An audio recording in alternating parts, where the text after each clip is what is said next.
Hello বন্ধুরা, পিয়াস কিচেনে আমার সকল বন্ধুদের স্বাগত জানাই। বন্ধুরা, আজ করব একদম ঘরোয়া পদ্ধতিতে কিন্তু অনুষ্ঠান বাড়ির মতোই কাতলা কালিয়া। কিভাবে আমি এটা বানাচ্ছি এবং কী কী স্টেপ ফলো করছি চলো দেখে নিই।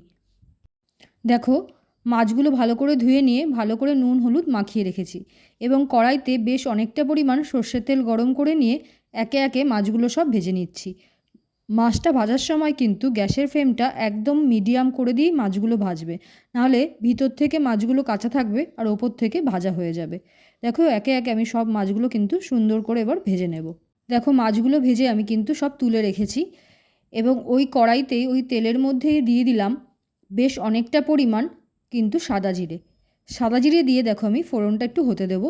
ফোড়নটা যে হয়ে গেছে দেখো, এরপর আমি লম্বা লম্বা করে কাটা আলু দিয়ে দিলাম। আমি এখানে আলুটা লম্বা করে কেটেছি, তোমরা চাইলে অন্যভাবেও কাটতে পারো।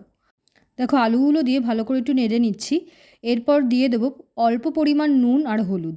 নুন আর হলুদ দিয়ে ভালো করে কিন্তু আলুটা আমি ভেজে নেব। এই সময় কিন্তু গ্যাসের ফ্লেমটা আমি একদম লো করেই আলুটা ভাজবো।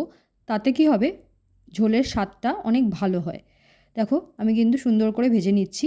আলু ভাজতে ভাজতেই আমি একটা মশলা বানিয়ে দেবো। এখানে দেখো আমি নিয়েছি টমেটো, রসুন, আদা, লঙ্কা আর পেঁয়াজ। এখানে আমি কিন্তু টমেটোটা বেশ অনেকটাই দিয়েছি। দেখো, সুন্দর করে কিন্তু আমি আলুটা বেশ অনেকক্ষণ সময় ধরেই লাল লাল করে দেখো ভেজে নিয়েছি। দেখো, আলুটা আমার সুন্দর করে ভাজা হয়ে গেছে। এবার যে মশলাটা আমি বানিয়ে রেখেছিলাম সেই মশলাটা এবার আমি কিন্তু সব দিয়ে দিলাম। দেখো, মশলাটা দিয়ে ভালো করে কিন্তু এবার নেড়ে নেব। মশলার মধ্যে দেখো আমি আরও কিছু মশলা অ্যাড করেছি একবারেই। জিরে গুঁড়ো, ধনে গুঁড়ো, অল্প পরিমাণ মতো নুন, হলুদ আর কাশ্মীরি লঙ্কার গুঁড়ো। কাশ্মীরি লঙ্কার গুঁড়োটা আমি অপশনাল দিয়েছি, তোমরা চাইলে নাও দিতে পারো। দেখো, মশলাটা দিয়ে কিন্তু আমি ভালো করে কষিয়ে নিচ্ছি। এই সময়ও কিন্তু গ্যাসের ফ্লেমটা আমি একদম লো করে দিয়েই মশলাটা কষাবো, নাহলে কিন্তু মশলাটা পুড়ে যাবে। দেখো, আমি এখানে অল্প পরিমাণ একটু মশলা ধোয়া জলও দিয়ে দিলাম। দেখো, দিয়ে ভালো করে কিন্তু মশলাটা আমি কষিয়ে নিচ্ছি। দেখো, মশলাটা কিন্তু বেশ অনেকক্ষণ সময় ধরে আমি কষাবো। অল্প পরিমাণ জল দিয়ে দিয়ে কিন্তু আমি মশলাটা কষাবো। এখানে বলে রাখি, আমি কিন্তু এখানে গরম জল ব্যবহার করেছি। তোমরা কিন্তু গরম জলই ব্যবহার করবে, ঠান্ডা জল দেবে না। এতে কিন্তু তাহলে ঝোলের স্বাদটা নষ্ট হয়ে যাবে। দেখো, মশলাটা সুন্দর করে কষানো হয়ে গেছে, ওপর থেকে দেখো তেলটা ছেড়ে গেছে। এই সময় কিন্তু আমি বেশ অনেকটা পরিমাণ জল দিয়ে দিলাম। তোমরা আন্দাজটা বুঝে দিও, যেহেতু আমার এখানে অনেকটা মাছ, তাই আমি পরিমাণটা আন্দাজ করি। বেশ অনেকটা পরিমাণ কিন্তু এখানে আমি গরম জল দিয়ে দিলাম। আবারও বলছি, এখানে তোমরা সবসময়ের জন্য রান্নায় গরম জল ব্যবহার করবে। দেখো, গরম জল দিয়ে গ্যাসের ফ্লেমটা একদম হাই করে দিয়ে কিন্তু আমি এখানে ঝোলটা ফুটতে দিলাম। বেশ অনেকক্ষণ ধরে ঝোলটা ফুটে গেছে। তারপরে দেখো আমি ভাজা মাছগুলো কিন্তু একে একে সব দিয়ে দিলাম। দেখো, সব মাছগুলো দিয়ে নিয়েছি।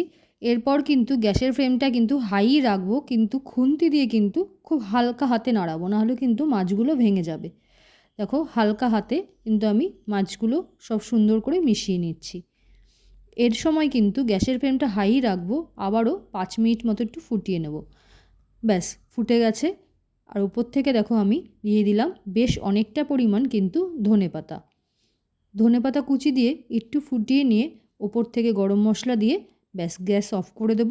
হয়ে গেল আমাদের একদম অনুষ্ঠান বাড়ির মতো ঘরোয়া পদ্ধতিতে অতি সহজেই কাতলা মাছের কালিয়া। আশা করি তোমাদের ভিডিওটা শেষ পর্যন্ত ভালো লাগবে। ভিডিওটি শেষ পর্যন্ত দেখার জন্য সকলকে আমার অসংখ্য ধন্যবাদ। ভিডিওটি ভালো লাগলে একটা লাইক, শেয়ার ও কমেন্ট করো। আর চ্যানেলটা সাবস্ক্রাইব করতে ভুলো না যেন। আর বলে রাখি, ভিডিওটি আমি অনেক দিন পরেই দিলাম কিছু ব্যক্তিগত কারণের জন্য। তবে আশা করি এরপর থেকে কনস্ট্যান্ট খুব তাড়াতাড়ি ভালো ভালো ভিডিও আসবে। আমার এই চ্যানেলটা তোমরা সাবস্ক্রাইব করে রেখো, আমার পাশে থেকো।